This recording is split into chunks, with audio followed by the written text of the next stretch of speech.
आपका स्वागत है आपके अपने इस YouTube channel science class GK पर।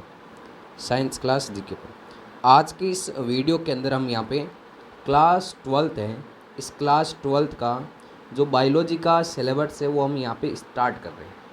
कंटिन्यू आपको डेली एक वीडियो लेक्चर मिलता रहेगा यहाँ पे, और उस वीडियो लेक्चर के थ्रू आप बायो का सिलेबस है वो यहाँ पे कंप्लीट कर सकते हो।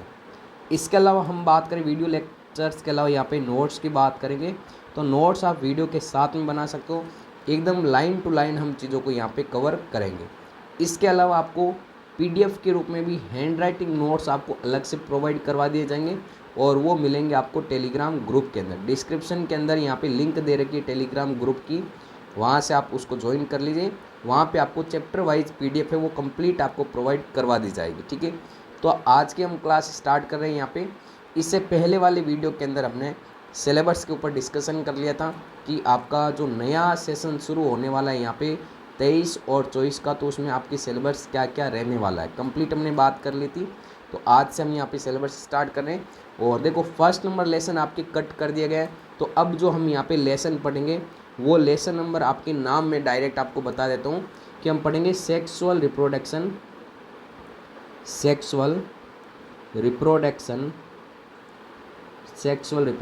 इन फ्लोवरिंग प्लांट। ये हमारा यहाँ पे आज का चैप्टर रहेगा। ठीक है, तो ये चैप्टर हम स्टार्ट करेंगे। डेली आपको एक वीडियो लेक्चर मिलता रहेगा, 10-15 मिनट का वीडियो लेक्चर करेंगे, और कंटिन्यू हमारा सिलेबस है वो यहाँ पे कंप्लीट हो जाएगा। मतलब पुष्पी पादपों में लैंगिक जनन, ये हमें चैप्टर यहाँ पे पढ़ना है। ठीक है ना, तो चैप्टर को देखो स्टार्ट करने से पहले हम इस चैप्टर को 3 भागों में यहाँ पे डिवाइड करते हैं पहले, कि वे 3 भाग कौन कौन से। मतलब ये जो चैप्टर है हमारा, जो लेसन है पुष्पी पादपों में लैंगिक जनन, तो ये एकदम बेसिक से करेंगे। और चीज़ों को हम यहाँ पे पहले जो भी चैप्टर हमारा पूरा ये सेकेंड नंबर ये जो लेसन है पुष्पी पादपों में लैंगिक जनन, इसको 3 भागों में हम यहाँ पे डिवाइड कर देते हैं, जिसके कारण आपको पढ़ने में आसानी होगी और चैप्टर को पूरा समझने में आपको आसानी मिलेगी। सबसे पहले एक हम पढ़ेंगे यहाँ पे परागण से पूर्व की घटना। ठीक है ना, एक तो ये हमारे सामने हेडिंग रहेगी। एक हम पढ़ेंगे यहाँ पे परागण के दौरान की घटना, और फिर नेक्स्ट जो 3rd नंबर टॉपिक रहेगा वो रहेगा यहाँ पे परागण के पश्चात की घटना। देखो ये जो परागण का मतलब होता क्या, मतलब पादपों में निषेचन से पूर्व हम कह सकते हैं, ऐसा कह सकते हैं यहाँ पे परागण का मतलब निषेचन से पूर्व की घटना। ठीक है ना, ये हो जाएगी आपकी निषेचन के दौरान की घटना, और ये हो जाएगी यहाँ पे निषेचन के पश्चात की घटना। ठीक है, तो ये परागण का मतलब यही होता है कि पादपों में निषेचन होना। परागण का मतलब पादपों में क्या होना, निषेचन होना। आगे जैसे जैसे आगे बढ़ेंगे तो परागण का कंप्लीट प्रोसेस आपको पता चल जाएगा कि परागण होता क्या है। तो एक बार ऐसा समझना कि एक तुम पढ़ेंगे निषेचन से पहले पादपों में क्या होता है, निषेचन के दौरान क्या होता है, और निषेचन के पश्चात क्या होता है। क्या रियल में भी पादपों के अंदर मानव की तरह निषेचन की प्रक्रिया होती है क्या? बिल्कुल, पादपों के अंदर भी निषेचन की प्रक्रिया होती है। ध्यान में रखना, मानव में आपको पता होगा कि भी एक तो नर होता है और एक क्या होता है यहाँ पे मादा। दोनों जनन की प्रक्रिया करते हैं, और जनन की प्रक्रिया के फलस्वरूप निषेचन की प्रक्रिया होती है, और निषेचन की प्रक्रिया के फलस्वरूप युग्मनज का क्या होता है, निर्माण। युग्मनज आगे चलकर किसका निर्माण करता है, भ्रूण का निर्माण होता है, और भ्रूण से किसका निर्माण होता है, शिशु का निर्माण होता है। तो वैसे ही हमें यहाँ पे पादप के बारे में बात करनी है कि पादप में भी हम पढ़ेंगे यहाँ पे कि भी नर जननांग कौन सा होता है और मादा जननांग कौन सा होता है। फिर इनमें भी किसकी प्रक्रिया होगी, यहाँ पे निषेचन की प्रक्रिया होगी, और निषेचन की प्रक्रिया के फलस्वरूप युग्मनज का निर्माण होगा। युग्मनज से पादप में भी किसका निर्माण होगा, भ्रूण का निर्माण। तो सर मानव में तो भ्रूण से शिशु का निर्माण होता है, क्या पादप में भी शिशु बनते हैं क्या? नहीं, पादप में भ्रूण से, ध्यान में रखना, फल और बीज का निर्माण होता है। फल और बीज, तो हम कहें तो मानव की संतान कौन है, कि भाई मानव की संतान तो जो शिशु बनेगा वही तो होगी। तो सर पादप की संतान कौन है, तो पादप की संतान क्या हो जाएगी, फल और बीज। तो पादप की जो संतान होती है वो फल और बीज होते हैं। तो इनका निर्माण कैसे होता है वो हमें इस लेसन के अंदर पढ़ना है, कि पादपों के अंदर आपके फल और बीज का निर्माण कैसे होता है। तो ये कंप्लीट प्रोसेसिंग आज के इस वीडियो के अंदर हम यहाँ पे जानने वाले हैं। तो सबसे पहले देखो, चैप्टर को हमने यहाँ पे 3 भागों में डिवाइड कर दिया, ठीक है। परागण से पूर्व की घटना, परागण के दौरान की घटना और परागण के पश्चात की घटना। सबसे पहले हम यहाँ पे चैप्टर को स्टार्ट करने जा रहे हैं, और स्टार्टिंग में हम ये पढ़ेंगे, यहाँ पे देखो सारी जो बातें वो सारी समझें। फर्स्ट नंबर बात आपको ये ध्यान में रखनी है कि आवर्तबीजी पादप होते क्या हैं। तो आवर्तबीजी पादप, या इनको हम यहाँ पे एंजियोस्पर्म पादप भी कहते हैं। आपने 11वीं क्लास में पढ़ा होगा। एंजियोस्पर्म या आवर्त का मतलब होता है आवरण। क्या होता है, आवरण। बीजी का मतलब बीज। तो ऐसे पौधे या ऐसे बीज जिनके चारों तरफ आवरण पाया जाता है वो पादप कौन से कहलाते हैं, यहाँ पे आवर्तबीजी पादप। और इन्हीं को इंग्लिश में हम क्या कहते हैं, एंजियोस्पर्म पादप कहते हैं, ठीक है ना। स्पर्म का मतलब भी होता है बीज होता है, क्या होता है, बीज, ठीक है। और एंजियो का मतलब आवरण, एक कोट होगा। तो ध्यान में रखना, जिन बीजों के चारों तरफ आवरण पाया जाता है उन पादपों को हम यहाँ पे आवर्तबीजी पादप कहते हैं, ठीक है। तो आवर्तबीजी पौधे होते हैं, इनमें जो जनन अंग होता है, मुख्य रूप से जनन अंग मतलब जो जनन की प्रक्रिया होती है वो किस में होती है, तो जनन अंग के रूप में इनके अंदर पुष्प होता है। आपने कई बार देखा होगा कि जो भी हमारे पास में प्लांट है, अगर इस प्लांट पर पुष्प का निर्माण नहीं होता है तो फल भी नहीं लगेंगे। तो मुख्य रूप से जनन की प्रक्रिया किसके द्वारा होगी, पुष्प के द्वारा। तो पादपों में पुष्प या फ्लावर है, ये मुख्य रूप से जनन अंग होते हैं। ये उपस्थित है तब उनमें फल का निर्माण होगा, नहीं तो फल का निर्माण नहीं हो सकता, ठीक है ना। तो पुष्प है, इसके द्वारा क्या होगा, फल व बीज का निर्माण होता है। तो मुख्य रूप से ये ध्यान में रखना, पादपों में कौन से पादप, आवर्तबीजी पादप, एंजियोस्पर्म पादप, ठीक है ना। इसका मतलब क्या, बीज के चारों तरफ क्या पाया जाता है, आवरण। तो इनमें मुख्य रूप से जो जनन अंग होता है वो जनन अंग क्या होगा, यहाँ पे पुष्प, फ्लावर होगा। अब ध्यान में रखना यहाँ पे पुष्प है क्या, तो नोट पॉइंट आपको ये ध्यान में रखना यहाँ पे कि पुष्प एक प्रकार का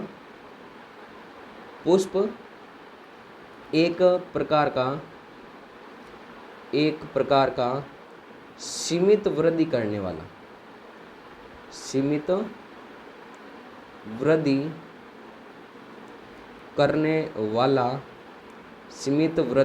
वाला रूपांतरित प्ररोहे है। रूपांतरित क्या है, यहाँ पे प्ररोहे है। तो ध्यान में रखना, पुष्प क्या है, एक प्रकार का सीमित वृद्धि करने वाला रूपांतरित प्ररोह। रूपांतरित प्ररोह का मतलब जिसकी पादपों के अंदर ये शाखाएं बनती है, यहाँ से पत्तियाँ वगैरह बाहर निकलती है। अगर इनकी ग्रोथ आगे रुक जाती है, यहाँ पे इनकी ग्रोथ है, वो ग्रोथ अगर रुक जाती है तो ये पुष्प का क्या करेगा, फॉर्मेशन कर लेगा। तो इस कारण हम कहते हैं कि पुष्प एक प्रकार का क्या, सीमित वृद्धि करने वाला रूपांतरित प्ररोह है। एग्जाम के अंदर ये आपके MCQ के अंदर क्वेश्चन ऐसे आ सकते हैं, तो इन क्वेश्चनों को आप विशेष तौर से यहाँ पे ध्यान में रखें। अब हम बात करते हैं यहाँ पे पुष्प का चित्र कैसे बनाना है। पुष्प का नामांकित चित्र एग्जाम में आ सकते हैं डायग्राम, तो हर एक डायग्राम को आपको इम्पोर्टेंट समझना है। ऐसा नहीं है कि भी कोई भी डायग्राम आपकी इम्पोर्टेंट नहीं है, प्रत्येक जो भी डायग्राम NCERT के अंदर है वो सारे डायग्राम आपके इम्पोर्टेंट है, ठीक है। तो देखो अब हम यहाँ पे पुष्प का डायग्राम बनाना सीख रहे हैं। देखो जो भाग जैसे हम बना रहे हैं वैसे आपको यहाँ पे बनाना सीख रहे हैं भी डायग्राम कैसे बनता है। पहले संरचना हमारे सामने ये बनानी, ठीक है। फिर इसके अंदर ये इस टाइप की आपको संरचना बनानी। फिर क्या करना है सर, इसके अलावा आपको यहाँ पे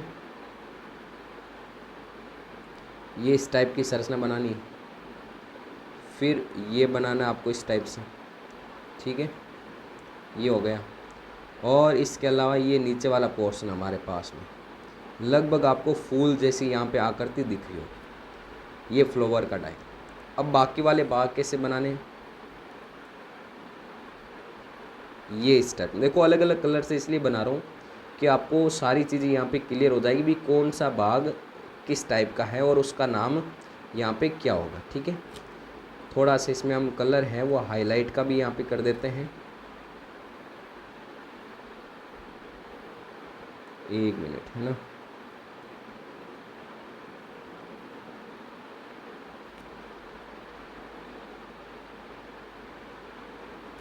इसमें हरा कलर नहीं करते, इसमें हमेशा ग्रीन कलर कर देते हैं। चलो ग्रीन कलर ये रहा यहाँ पे, ये लो ग्रीन कलर, ठीक है। थोड़ा बहुत ग्रीन तो दिखाई देगा आपको यहाँ पे। फिर नेक्स्ट आपके यहाँ पे कर देते हैं आपके थोड़ा इस टाइप में, ये येलो कलर कर देते हैं। ये हमारे पास में देखो फ्लावर का यहाँ पे एक डायग्राम बन गया। अब देखो इस पुष्प के अंदर, डायग्राम के अंदर जो भी भाग है, हम प्रत्येक भाग की यहाँ पे बात करेंगे, प्रत्येक भाग का नाम हमारे पास में यहाँ पे क्या है, ठीक है। ये पुष्प का डायग्राम बन गया। अब पुष्प के डायग्राम के अंदर ध्यान रखना, ये जो बीच वाला मैंने देखो थोड़ा सा मैं प्रत्येक भाग को अलग अलग यहाँ पे बनाकर आपको बता देता हूँ। ये इस टाइप का मैंने डायग्राम बनाया है बीच में, आपको पता होगा। तो इसमें ये जो ऊपर वाला भाग है ना, इस भाग को हम कहते हैं वर्तिकाग्र। ऊपर वाले भाग को हम क्या कहते हैं, वर्तिकाग्र। ये जो पुष्प है, इस पुष्प के अंदर ये जो ऊपर वाला भाग होगा, ये क्या हो जाएगा, वर्तिकाग्र हो जाएगा, ठीक है। फिर ये जो ट्यूब नुमा भाग आपको दिखाई दे रहा होगा, ये बीच में यहाँ पर आप देख सकते हो, इस ट्यूब नुमा भाग को हम कहते हैं वर्तिका। क्या कहते हैं, वर्तिका। तो ये ट्यूब नुमा पार्ट कौन सा हो जाएगा हमारे सामने, वर्तिका हो जाएगा यहाँ पे। फिर ये नीचे वाला आपको पोर्शन दिखाई दे रहा होगा पूरा, इसको हम कहते हैं यहाँ पे अंडाशय। क्या कहते हैं इसको, अंडाशय, ठीक है ना। तो ये आप पादप के अंदर यहाँ पे देख रहे होंगे, ये सबसे नीचे वाला पोर्शन कौन सा होगा, अंडाशय। और अंडाशय के अंदर आप इस टाइप की संरचना देख रहे होंगे, ये इनको हम कहते हैं बीजांड। क्या कहते हैं यहाँ पे, बीजांड। तो ये हम अंदर की तरफ इसके अंदर क्या हो जाएंगे, बीजांड हो जाएंगे। ये पहली संरचना आपको ध्यान रखनी है, ठीक है। बाकी ये संरचना मैं आपको क्लियर कर देता हूँ, बता दिया मैंने यहाँ पे। तो ये जो चारों भाग हैं, ये चारों भाग मिलकर यहाँ पे जायांग का निर्माण करते हैं। जायांग का मतलब सर, जायांग का मतलब पादप के अंदर जो मादा जननांग का भाग होता है, उस मादा जननांग के भाग को हम जायांग कहते हैं। जायांग की जो एक इकाई होती है उसको हम यहाँ पे स्त्री कैसर कहते हैं, ठीक है। क्या कहते हैं, स्त्री कैसर, या आप अंडप कह सकते हो। क्या कह सकते हो, अंडप। मतलब जायांग है इसकी एक इकाई, एक इकाई को हम क्या कहेंगे, स्त्री कैसर या अंडप कहेंगे। फिर देखो सर यहाँ पे ब्लू कलर वाली संरचना आपने देखी होगी इस टाइप की, ये बीच में आपके एक इस टाइप की संरचना बनी हुई ब्लू कलर की। ये पहला, ये दूसरा, ये तीसरा, ये चौथा। इसमें ये जो फूला हुआ भाग है, इसको हम कहते हैं परागकोश। परागकोश, ठीक है। तो मैं इस साइड में नाम लिख देता हूँ, ये हो जाएगा हमारे पास में परागकोश। ये लो परागकोश। फिर ये जो नीचे वाला जो भाग ये है, इसको हम कहते हैं पूतंतु। पूतंतु।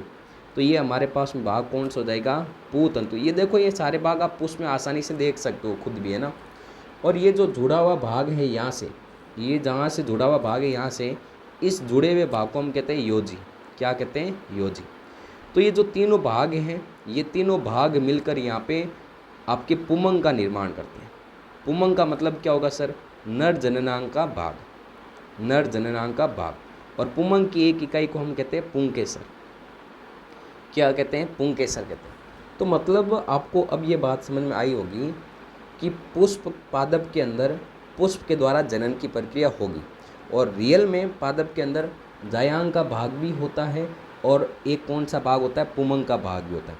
मतलब पुष्प के अंदर आपके मादा जननांग का भाग भी होगा, और एक कौन सा होगा यहाँ पे, नर जननांग का भाग भी होगा। ये बात आपको यहाँ पे समझ में आई होगी। अब तो ये बात तो समझ में आ गई होगी यहाँ पे। तो ये हमारे सामने नर जननांग और मादा जननांग के भाग हो गए। फिर देखो आगे सर और कौन से भाग हैं। ये जो ग्रीन कलर की संरचना है, इन ग्रीन कलर की संरचना को हम कहते हैं यहाँ पे बाह्य दलपुंज। क्या कहते हैं, बाह्य दलपुंज कहा जाता है। ये होता है यहाँ वाला भाग पुष्पासन, ठीक है। और ये आपके जहाँ से टहनी से जुड़ा हुआ रहेगा आगे चलकर, तो इसको हम कहते हैं पुष्प व्रंथ। पुष्प व्रंथ कहते हैं। बाकी जो ब्लैक कलर वाला ये जो पोर्शन बनाया है मैंने पूरा, इसको हम कहते हैं दलपुंज। क्या कहते हैं, दलपुंज। देखो बाह्य दलपुंज की एक मुख्य विशेषता ये होती है, ये हमेशा हरे कलर के होते हैं और संख्या में 4 से 5 होते हैं। बाह्य दलपुंज हरे कलर के और हमेशा 4 से 5 होते हैं। ये विशेष तौर से आपको ध्यान में रखनी है। और ये हमारे सामने पुष्प का डायग्राम बने। आप वीडियो लेक्चर को वापस आप पीछे करके भी देख सकते हो। तो ये डायग्राम विशेष तौर से ध्यान रखना। अब देखो पुष्प है ना, इस पुष्प के मुख्य रूप से देखो भाग तो मैंने बता दी डायग्राम के अंदर, और भाग कौन कौन से होते हैं। पुष्प के भागों को दो भागों में बांटते हैं, एक तो सहायक चक्र और एक हम बांटते हैं यहाँ पे आवश्यक चक्र। ठीक है, देखो सहायक चक्र और आवश्यक चक्र। आवश्यक चक्र का मतलब पुष्प के अंदर होने जरूरी है, उसके बिना तो पुष्प का कोई कार्य नहीं, पुष्प है तो फालतू का है। तो आवश्यक चक्र में दो भाग होते हैं, एक तो भाग होता है यहाँ पे पुमंग और एक कौन सा होता है जायांग। पुमंग कौन सा सर, अभी हमने बात की थी बुद्धुओं, वो है आपके नर जननांग पुमंग। और जायांग क्या है सर, ये पुष्प में मादा जननांग का भाग। ठीक है, तो आप देख सकते हो यहाँ पे ऊपर ये रहा हमारे सामने, यहाँ पे जो पोर्शन है ये आपके मादा जननांग का भाग है, ये तो आपके जायांग है। और इसके अलावा पुमंग कौन सा हो जाएगा यहाँ पे नर जननांग का भाग। ठीक है ना, तो इन दोनों भागों को कौन कौन से भाग सर, एक तो ये भाग और एक ये भाग, एक ये भाग, ये दो भाग हमारे सामने आवश्यक चक्र के भाग कहलाएंगे, मतलब पुष्प के अंदर होने जरूरी है। तो सर सहायक चक्र में कौन कौन से भाग होंगे, सहायक चक्र में एक तो होगा दलपुंज और एक कौन सा होगा बाह्य दलपुंज। तो ये हमारे पास में पुष्प का इंट्रोडक्शन हो गया नॉर्मली। ठीक है, तो ये पुष्प का इंट्रोडक्शन आप ध्यान में रखना।